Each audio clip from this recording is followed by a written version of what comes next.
तो आज हम करने जा रहे हैं तीसरा और चौथा श्लोक। यहाँ बोर्ड पे फोर्थ लिखा है, हम फोर्थ पढ़ेंगे। श्रद्धानस्य भक्ताय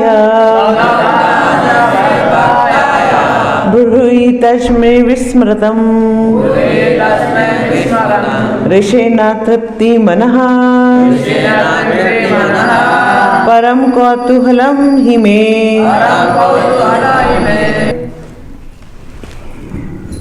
श्रद्धानस्य, श्रद्धानाय, श्रद्धावान पुरुष के लिए, भक्ताय, भक्त के लिए, ब्रूहि, कृपया बतलाएं, तथा उसका जन्म, आविर्भाव, विस्तरम, विस्तार से, ऋषि, हे ऋषि, न नहीं, तृप्यति, संतुष्ट होता है, मनः, मन, परम, अत्यधिक, कौतूहलम, जिज्ञासु, ही, निश्चय ही, में, मेरा। मेरा मन अत्यधिक जिज्ञासु बन चुका है, अतएव भगवान के आविर्भाव की कथा सुनकर मुझे तुष्टि नहीं हो रही है। इसलिए आप इस श्रद्धावान भक्त से और अधिक कहें। तीसरा जो श्लोक था, मैं उसका भी ट्रांसलेशन पढ़ रही हूँ। हे ब्राह्मण, जब भगवान अपनी लीला के रूप में पृथ्वी ऊपर उठा रहे थे, तब उस असुर राज तथा भगवान वराह के बीच युद्ध का क्या कारण था?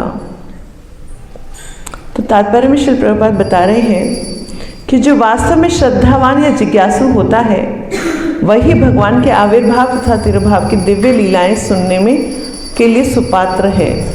विदुर ऐसे दिव्य संदेशों को ग्रहण करने के लिए उपयुक्त पात्र थे। संवाद चल रहा है वो मैत्री मुनि और विदुर के बीच में चल रहा है। और श्री विदुर, जो कि बहुत ही उच्च कोटि के भक्त हैं, वो बोल रहे हैं कि मेरा मन अत्यधिक जिज्ञासु बन चुका है। तो किसका श्रवण कर रहे, कौन सी कथा सुन रहे हैं विदुर जी? वराहदेव। तो वराहदेव ने किस तरह से पृथ्वी माता को उद्धार किया, उन्होंने उनसे बाहर निकाल के लाए गर्भदक्ष जल से। तो उन्होंने कहा मेरा मन अत्यधिक जिज्ञासु बन चुका है, अतएव भगवान के आविर्भाव की कथा सुनकर मुझे तुष्टि नहीं हो रही है। इसलिए आप इस श्रद्धावान भक्त से और अधिक कहें। तो प्रभुपाद यहाँ पर दो भक्तों की दो क्वालिटीज को बाहर लेके आ रहे हैं। वो क्या? श्रद्धावान और जिज्ञासु। जो भक्त होता है सबसे पहले क्या है? श्रद्धावान। हमारी भक्ति, जब हम स्टार्टिंग स्टेज की बात करते हैं तो स्टार्ट कहाँ से हो रही होती है? श्रद्धा। फिर क्या आता है? साधु संग, फिर भजन क्रिया, फिर अनर्थ निवृत्ति, और फिर हम आगे चलते हैं। तो हमारी भक्ति की शुरुआत कहाँ से है? श्रद्धा। तो विदुर जी बोल रहे हैं कि श्रद्धावान भक्त, अपने आप वो कह रहे हैं कि मैं एक श्रद्धावान भक्त हूँ, कम से कम श्रद्धा पूरी है। तो श्रद्धावान कौन है? जो हर परिस्थिति में, हर तरह की परिस्थितियों में, हर सब समय में भगवान में पूर्ण श्रद्धा रखता है। देखा गया है कि नॉर्मली जब हमारी बात की जाए तो हमारी तो श्रद्धा भी बड़ी कोमल है। जरा सा संकट आते ही हम क्या करते हैं? भगवान पे ब्लेम करना शुरू कर देते हैं। अरे आपके होते हुए मुझे कष्ट आ गया। ऐसे भगवान जैसे चौकीदार की तरह खड़े हुए, अरे तुम्हारे पे कोई कष्ट नहीं आना चाहिए, ये थोड़ी ना है। वो तो हमारे जो कर्म है वो तो आएंगे ही आएंगे। तो भगवान ने भगवद गीता में 4थे अध्याय में 41 श्लोक में बोला कि अज्ञान अश्रद्धानस्य संशय आत्मा प्रणश्यति। भगवान ने कहा कि जो अज्ञानी है, जो श्रद्धावान नहीं है, फेथलेस है, दोज हु आर फेथलेस, वो संशय आत्मा प्रणश्यति, कि जो जिनके मन में हमेशा संशय रहता है, they are always doubtful whether this is right, whether this is wrong, होगा कि नहीं होगा, ये जो बोल रहे हैं वो ठीक है कि नहीं है, जो भगवत गीता में लिखा है वो ठीक है कि नहीं है। संशय आत्मा विनश्यति। ऐसे डाउटफुल लोग जो होते हैं वो हमेशा नीचे की तरफ गिरते हैं। हमें जब भी हम भगवान के बारे में पढ़ते हैं, सुनते हैं, तो हम में से कुछ लोग डाउटफुल रहते हैं। क्या चाहिए हमें? साइंटिफिक लॉजिक चाहिए। भगवान की नॉलेज में भी क्या चाहिए? साइंटिफिक लॉजिक चाहिए। क्यों भगवान ही क्यों, कृष्ण ही क्यों भगवान है? भगवान ने कहा मैं भगवान हूं भाई, हम सर्वस्य प्रभो मता सर्व प्रवर्तते। नहीं नहीं नहीं नहीं, लॉजिक बताओ। ब्रह्मा जी ने कहा गोविंदम आदि पुरुषम तमहम भजामि, तुम ही आदि पुरुष हो भगवान, मैं आपको पूजा कर रहा हूं। हम बोलते नहीं नहीं नहीं नहीं। ऐसे जो डाउटफुल सोल्स हैं, जिनके हमेशा संशय रहता है मन में, है नहीं है, होगा नहीं होगा, भगवान देख रहे हैं नहीं देख रहे हैं, वो हमेशा नीचे की तरफ गिरते हैं। विनश्यति, डाउटफुल सोल्स। मगर डाउटफुल में और इंक्विजिटिवनेस में फर्क है। यहां क्या बोला? भक्त के क्वालिटी होता है जिज्ञासु। जिज्ञासु का मतलब है दे आस्क क्वेश्चंस, वो क्वेश्चन पूछना चाहते हैं, वो चाहते हैं कि मैं और जानूं भगवान को, जितना जानूंगा उतना मैं भगवान की तरफ प्रेम कर सकूंगा, मैं आकर्षित हो सकूंगा, मैं सरेंडर हो सकता हूं, मैं भगवान की शरणागति हो सकता हूं। मगर डाउटफुल क्या होता है? जब बोल रहे हैं वो ठीक बोल रहे हैं नहीं बोल रहे, क्या सही है क्या नहीं है। जो लोग साइंटिफिकली लॉजिक सोच रहे हैं, अरे साइंस तो हर रोज रिवाइज हो रही है। कभी वो बोलते हैं 9 प्लैनेट से, कभी बोलते हैं 8 प्लैनेट से, फिर बोलते नहीं 9 है, फिर बोलते नहीं प्लूटो नहीं है, कुछ और है। हर रोज गड़बड़ हो जाती है उनसे। अरे वो इतना जज नहीं कर पा रहे कि 9 ग्रह हैं, हमारे शास्त्रों में लिखा है 9 ग्रह हैं, तो 9 ग्रह हैं। शास्त्र तो हजारों साल पहले बने हैं, है ना। पहले तो साइंस बोलते थे कि वो जो पृथ्वी है वो फ्लैट है, चपटा है, एक पेपर की तरह चपटा है। फिर बोलते नहीं नहीं नहीं नहीं नहीं, वो तो गोल है। जबकि हमारे शास्त्र तो भूगोल पहले से बोल रहे हैं। ज्योग्राफी का नाम ही भूगोल है। भूगोल, the earth is round, while the earlier scientists used to think no, earth is flat, just like a paper, right? तो हमारे जो शास्त्र हैं वो हर चीज को वैसे ही बता रहे हैं जैसे कि वो है। ब्रह्मा जी जिन्होंने पूरे इस यूनिवर्स का आर्किटेक्चर है, जो आर्किटेक्ट है, वो आर्किटेक्ट बता रहे हैं ये बिल्डिंग कैसे बनाई है मैंने। और हम बोलते नहीं नहीं नहीं, हम अपनी लॉजिकल बुद्धि से जानेंगे। तो लॉजिकल बुद्धि से भगवान की क्रिएशन को कैसे जाना जा सकता है? ब्रह्मा जी आर्किटेक्ट है, बट आर्किटेक्ट को नॉलेज किसने दी है? भगवान ने दी है। क्योंकि जब वो ब्रह्मा जी प्रकट हुए तो उस टाइम वो देख रहे थे कि मेरा पर्पस क्या है, यहाँ मैं क्यों आया हूँ, मेरा यहाँ आने का क्या रीजन क्या है ना। मगर जब उनको भगवान ने नॉलेज दिया तो उसके बाद उन्होंने क्रिएशन शुरू किया। तो अगर हम भगवान की क्रिएशन को समझना चाहें तो एक मान के चलिए, हमारी बिल्डिंग कितने मंजिल है? बताएं, जल्दी बताएं, कितने मंजिल है? 2। चलो उस बेसमेंट को मानो 3। हाँ, मगर मान के चलिए कोई एक बिल्डिंग है जिसके अंदर 50,000 फ्लोर्स हैं। कितने फ्लोर हैं? 50,000 फ्लोर। अरे ये तो बुर्ज खलीफा से ऊपर की बात हो रही है, यहाँ तो बहुत ऊपर की बात हो रही है, ठीक है। और हर फ्लोर पे मान लीजिए 50,000 रूम्स हैं। और 50,000 रूम्स में हर रूम के अंदर अलग आर्किटेक्चर है, बिल्कुल एंटायर अलग है, सब कुछ अलग है, कोई चीज मैचिंग नहीं है। और इस बिल्डिंग की सबसे बड़ी समस्या क्या है? इस बिल्डिंग में लिफ्ट नहीं है। ठीक है, अब आप में से किसी को बोला जाए जाओ दौड़ लगाओ, हर रूम का पूरा स्टडी करके आना है, एक एक चीज क्या है, कितना डायमेंशन है, कितना मीटर है, कितना उसका क्या है। और वो रूम भी बहुत डीप है, चलता यार अंदर बड़े बड़े बहुत बड़े बड़े रूम्स है, किले जितने रूम्स हैं। तो आप कितना जान पाएंगे, कितने रूम कवर कर पाएंगे? 50,000 रूम्स ऑन अ फ्लोर, एक रूम इतना डीप है जितना कि मान लीजिए पूरा किला हो, पूरा कैंपस हो हमारा। हाँ, और ऐसे 50,000 मंजिल की बिल्डिंग हो।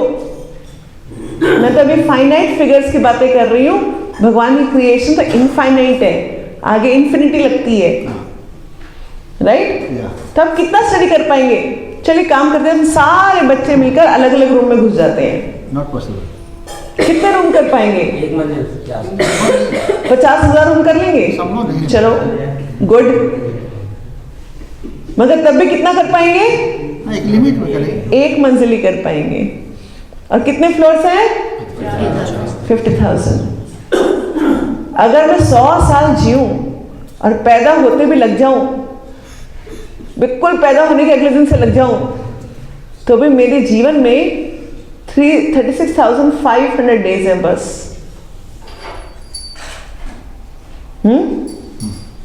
इतने ही है? 365 डेज इंटू 100 ईयर्स मैक्सिमम। जो 100 साल जीता है उसको बोलते 100 साल जी गया, Guinness book of world record में नाम डाल देना चाहिए इनका। तो यूट्यूब पे उनके लिए वो बनना शुरू रहती है, अरे आप इतने साल कैसे जिए, रहस्य बताइए।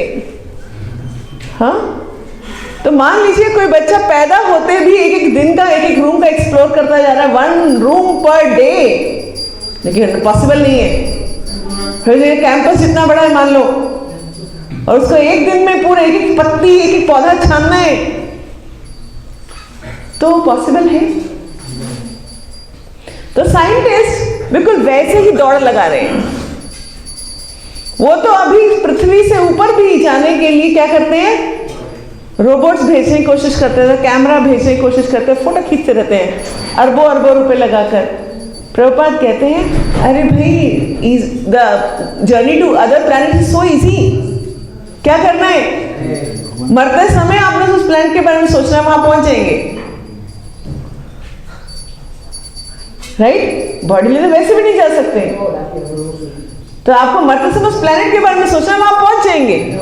क्या जरूरत है इतना खर्चा करने की? उतना खर्चा जो इन्होंने इतने बड़े बड़े रॉकेट्स और बॉम्ब्स बनाने में किया, अगर उतना ही खर्चा अगर भगवान के प्रचार में लगा दिया होता तो हर जीव भक्त बन चुका होता, हर जीव उद्धार हो गया होता। मगर वो बोलते नहीं। क्या आपने कभी बॉम्ब में किसी को क्रिएट होते देखा है? बॉम्ब फोड़ा और उसमें क्रिएशन हो गई? नहीं तो स्वाद। हाँ, जल्दी बताइए, आपने बचपन में पटाखे छोड़े होंगे छोटे छोटे, तो उसमें कोई चीज बनती है कि नहीं? फूट जाती है, सब कागज हो जाता है वहां पर। वो तो सिंपल सा पटाखा है। जब एटॉम बॉम्ब और न्यूक्लियर बॉम्ब्स की बात करें तो क्या करेगा? डिस्ट्रक्शन करेगा, क्रिएशन करेगा? भाई ह्यूमन ऐसे बॉम्ब्स क्यों बना रहे हैं? बोलता है ह्यूमन वेलफेयर। सच इल्यूशन। कितना बड़ा इल्यूशन है ये कि हम बॉम्ब्स बनाकर क्या सोच रहे हैं? हम इंसान का भला कर रहे हैं। भला एक बॉम्ब से इंसान का भला कैसे हो सकता है? किसी भी इंसान का भला एक बॉम्ब से कैसे हो सकता है? एक कंट्री बोलते मेरे पास 2 बॉम्ब्स है, बोल सकते हो 2 है बस, मेरे पास 11 है। तेरे पास एटम बॉम्ब है बस, मेरे पास न्यूक्लियर है। अब बायोलॉजिकल बॉम्ब्स आ रहे हैं, हाइड्रोजन बॉम्ब से बहुत नीचे रह गए हो। बायो बॉम्ब से वाला, अब बायो वेपन्स आने वाले हैं, है ना? पहला वेपन तो छूट चुका है जो पूरा 1 साल खा गया हमारा।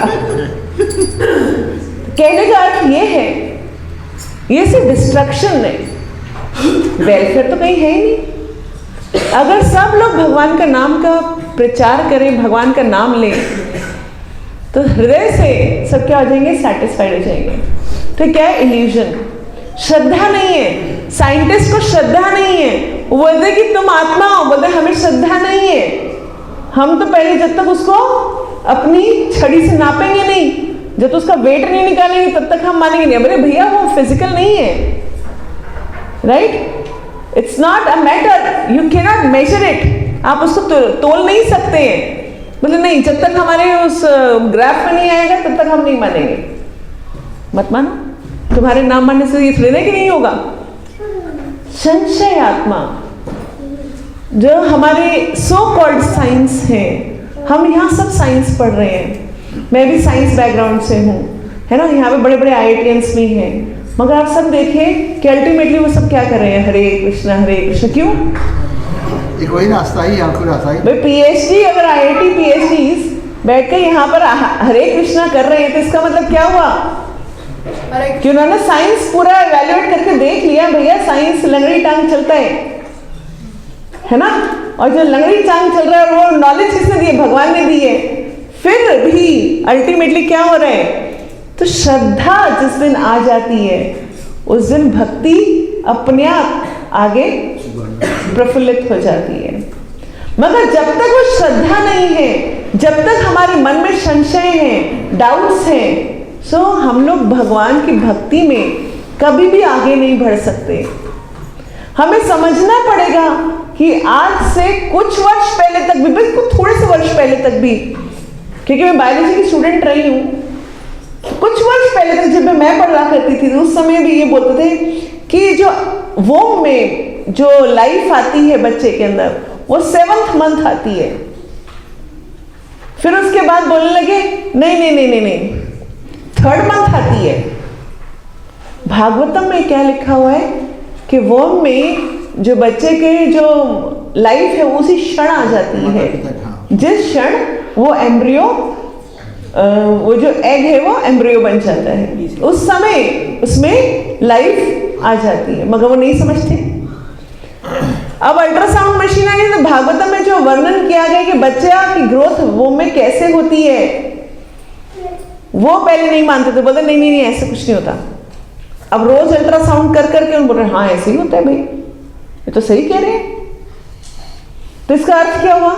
इसका अर्थ ये हुआ कि हमारे शास्त्र हमें पूरी तरीके से हमारे को पूरा ज्ञान दे रहे हैं जितना हमें चाहिए, मगर हम क्या करते हैं, अश्रद्धालु होके हमें उस ज्ञान के अंदर कोई भी इंटरेस्ट नहीं होता। मगर एक डिफरेंस है डाउट में और जिज्ञासु में। संशय एंड जिज्ञासु दोनों में फर्क है। संशय में और जिज्ञासु में क्या फर्क, कौन बताएगा? Faithless, don't have faith. अगर टीचर समझा रहे हैं कि बेटा ये इक्वेशन है ना, अच्छा बोले ऐसे थोड़ी ना हो सकता तो है, नहीं, हाँ कैसे हो सकता है, नहीं हो सकता है, होगा ना होगा, है ना। लगता है इनको इक्वेशन ठीक से नहीं आती, तो क्या हो गया, वो फेथलेस है।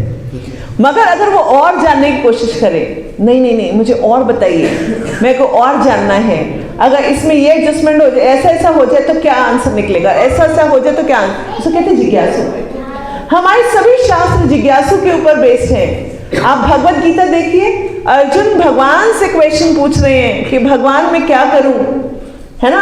हर चीज के ऊपर कॉन्ट्रा क्वेश्चन पूछ रहे हैं। इसका अंदर संशय नहीं है उनको, वो जिज्ञासु हैं।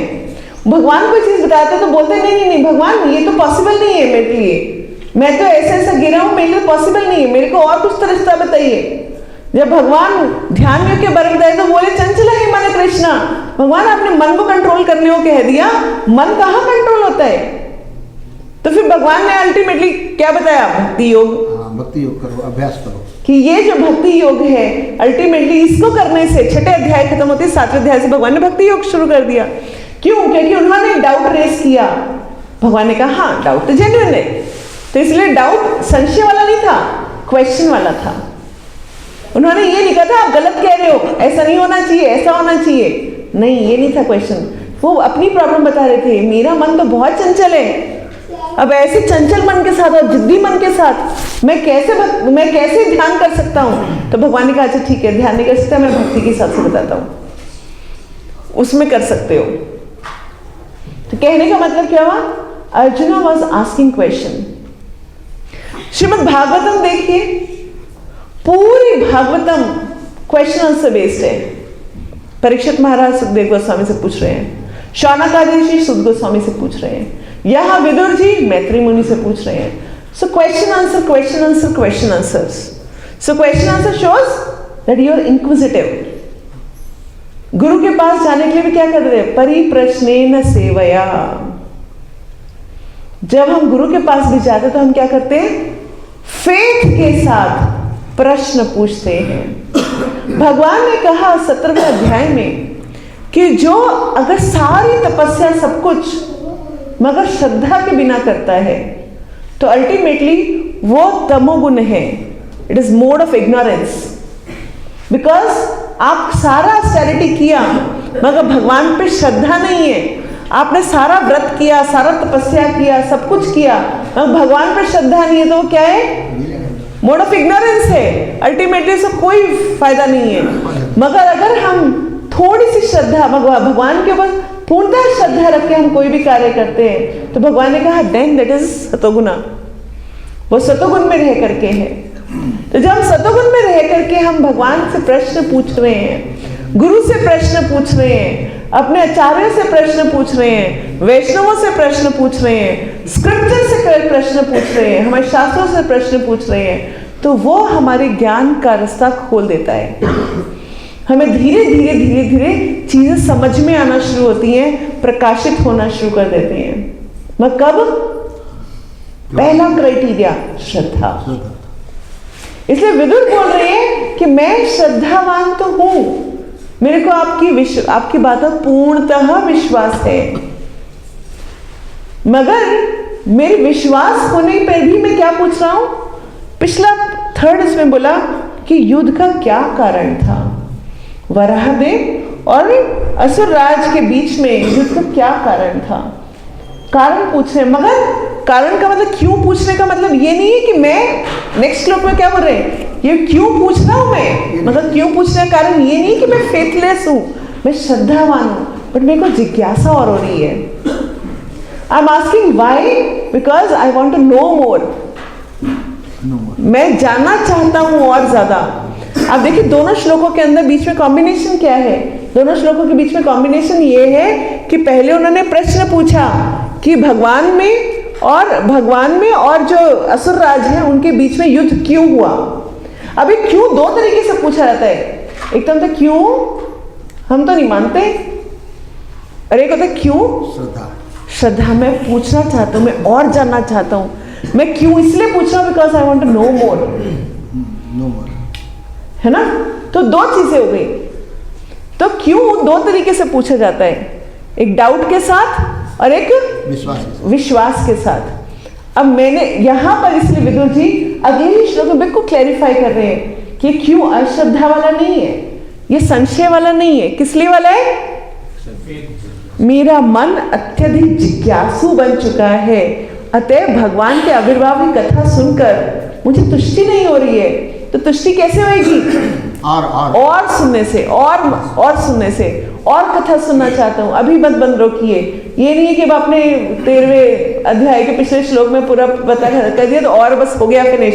तो अर्जुन विदुर बोल रहे हैं नहीं, मेरे को और जानना है, और बताइए। सो क्वेश्चन पूछने के भी दो तरीके हैं, और वही हमारे भक्ति में उनमें से एक तरीका भक्ति की तरफ ले जाता है और एक रास्ता विनश्यति की तरफ ले जाता है। तो कोई भी क्वेश्चन दो तरीके से पूछा जाता है, तो हमें चूज करना what is the right method and what is the wrong method of asking question, है ना।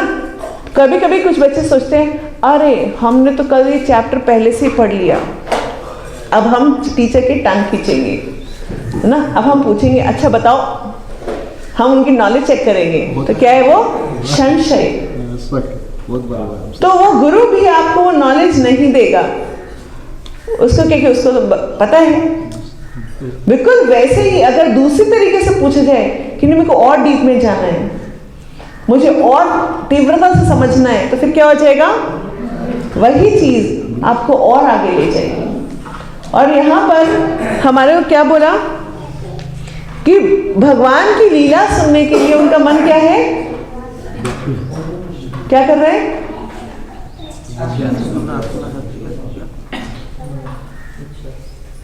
क्या बोला, मन में क्या कर रहे हैं, और जिज्ञासा कर रहे हैं, है ना। भगवान को कथा सुनने के लिए क्या कर रहे हैं, अति लालायित। तो एक बड़ी सिंपल सी एक बात बताती हूँ,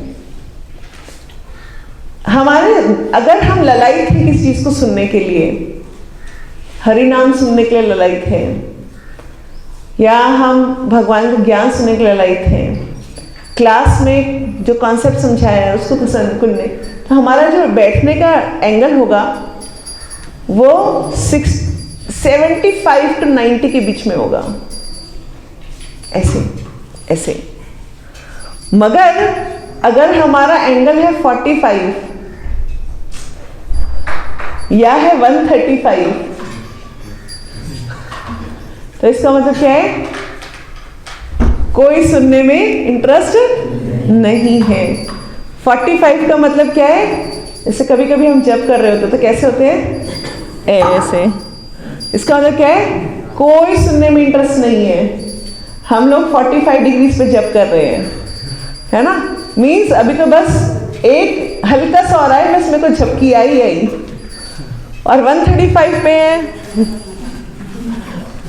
इसका मतलब तो भी कोई इंटरेस्ट नहीं है, तो भी हम अपने आराम कंफर्ट जोन में चले गए हैं। अगर श्रद्धा से कोई सुन रहा है तो उसका एंगल 75 to 90 के बीच में होगा, परफेक्ट एंगल आएगा। क्योंकि अगर कोई सुनना चाहता है तो ऐसे करके देखेगा, अच्छा ऐसा होता है, अरे वाह, तो अंदर से वो जिज्ञासा आएगी, अरे वाह मैं और जानना चाहता हूँ, मैं और जानना चाहता हूँ। मगर अगर वहीं पर ही कंफर्ट जोन आ जाएगा, मतलब ना हमारी श्रद्धा नहीं है ना, हम अपने कंफर्ट में ही ठीक है, तो कैसे एंगल होगा, या तो 45 पे होगा या 135 पे होगा। Check your angle. जब भी आप क्लास में बैठे हैं, है ना, अपनी पढ़ने वाली क्लास में बैठे हैं, या फिर आप भागवतम क्लास में बैठे हैं, तो अपना एंगल चेक करना है, किस एंगल में बैठे हैं, इधर उधर चल रहे हैं या सिंपल फोकस हो रहा है ना। कभी आपने देखा है कि हमने कभी ऐसे कभी किसी उसमें देखा हो कि अर्जुन भगवान से पूछ रहे हैं, भगवान सुना रहे हैं और अर्जुन इधर उधर देख रहे हैं, नहीं, बिल्कुल कॉन्सेंट्रेटेड है, भगवान क्या कह रहे हैं, पूरा कॉन्सेंट्रेशन, है ना। तो जब तक तो पूरा कॉन्सेंट्रेशन नहीं है, अंदर से जिज्ञासा पूर्णतः नहीं है, तब तक वो नॉलेज हमारे लिए इनकम्प्लीट है, हमारे को सुनाई नहीं देगा, समझ में ही नहीं आएगा। भगवान तो पूरी बात कहे जाएंगे मगर हमें समझ में नहीं आएगा। हमने भगवत गीता तो हो सकता है पढ़ ली हो, सारे श्लोक भी लर्न कर लिए हो, मगर भगवान क्या कहना चाह रहे हैं वो तभी समझ में आएगा जब हमारे को श्रद्धा और जिज्ञासा दोनों होंगे। तो हम सबको श्रद्धा के ऊपर हमेशा काम करते रहना चाहिए। और हमारी श्रद्धा अभी बहुत ही कोमल है, बहुत ही छोटे से पौधे की तरह है, थोड़ी थोड़ी एक आधी पत्ती निकली है। जैसे बीज में से कोई पत्ती निकलती है तो ऐसे वाले जो उसको क्या करते हैं, नर्सरी में रखते हैं। क्यों रखते हैं, सीधा पौधे में नहीं डालते हैं। क्यों डालते हैं, क्योंकि वो खत्म हो जाएगा। मान लीजिए यहाँ खेत में छोटे छोटे बीजों में से अभी छोटे छोटे पौधे निकले और कोई उसके ऊपर चढ़ गए तो गया, तो वो तो हमेशा के लिए मर गया। तो ये जो कई अपराध हम करते हैं, जैसे वैष्णव अपराध है या इस तरह के बहुत सारे जो हम अपराध करते हैं, ये बिल्कुल वैसा ही है। हमें छोटी छोटी भक्ति के एक आधी पत्ता निकला श्रद्धा का छोटा छोटा, और हमने क्या किया, उसके ऊपर स्टैम्पीड कर दिया, उसके बाद तो वो हमेशा के लिए खत्म। तो हमारे को बड़ा केयरफुल रहना होता है। जब पौधा अभी थोड़ा थोड़ा डंडी निकली, उसका एक एक छोटा छोटा पत्ता निकला है, अभी नन्ना नन्ना, तो उसके बाद क्या करना चाहिए, उसको बड़े ध्यान से संभाल के रखना चाहिए। क्या किसी की कोई भी हमसे गलती ना हो जाए, जो हमारा छोटा सा भक्ति का पौधा खत्म ना हो जाए। और ये अहंकार से भी होता है कि जहाँ पे अहंकार आ जाता है, जहाँ पर हमारे को अपराध होते हैं हमसे। तो इन सब चीज़ों से हमें हमेशा बच के रहना चाहिए, क्योंकि अभी हमारी श्रद्धा बहुत ही कोमल है। जब श्रद्धा बैनियन ट्री की तरह स्ट्रांग हो जाएगी, इतना बड़ी हो जाएगी, उसके बाद तो क्या होगा, आंधी तूफान भी आएगा तो वो श्रद्धा नहीं हिलेगी, है ना। भगवान के पूर्णतः उनकी जो जड़ें हैं भगवान के चरणों में पकड़ के खड़ी होएगी, तो फिर कुछ नहीं होएगा। पता है भगवान ने संभाल रखा, पता है भगवान हर समय मेरे साथ है, भगवान हर समय मुझे देख रहे हैं, है ना। 6 अध्याय में 30 श्लोक भगवान ने कहा है कि जो शुद्ध भक्त होता है मैं उसको हर समय देखता हूँ, और ऐसे वो मुझे हर समय देखता है।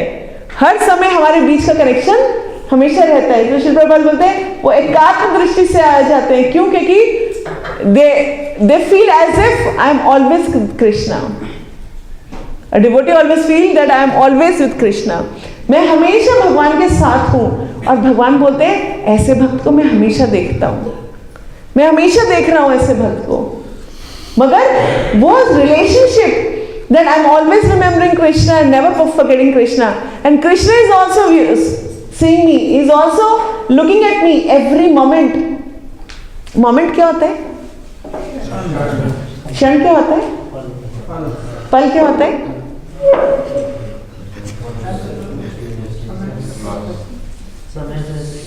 1/14 of a second. 1/14 of a second. हर क्षण भगवान मुझे देख रहे हैं, हर क्षण भगवान मेरे साथ हैं, हर क्षण भगवान मेरी रक्षा कर रहे हैं। अवश्य रक्षिबे कृष्ण, भगवान हमेशा मेरी रक्षा कर रहे हैं। तो जिस दिन हमें ये फीलिंग होना शुरू हो जाएगी, तो उसके बाद और भगवान चेक भी करेंगे, देखो भाई चेक करके देखता हूँ हिली तो नहीं। हम हर 2 मिनट बाद हिला लेते हैं, नहीं नहीं नहीं नहीं नहीं नहीं, हिल गई हिल गई हिल गई। हाँ, तो फिर भगवान बोलते नहीं हम तो कोमल है, अब इसको नर्सरी में ही रखो। मगर श्री श्री जगन्नाथ बलदेव सुभद्रा महारानी की जय।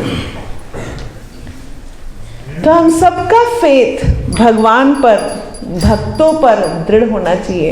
और इस फेथ को बढ़ाया कैसे जाए? पहला, श्रवणम, हमें भगवान के बारे में और ज्यादा सुनना चाहिए, जप को ध्यान से सुनना चाहिए। कान के थ्रू दृढ़ता बढ़ती है, ऐसे श्रद्धा बढ़ती है।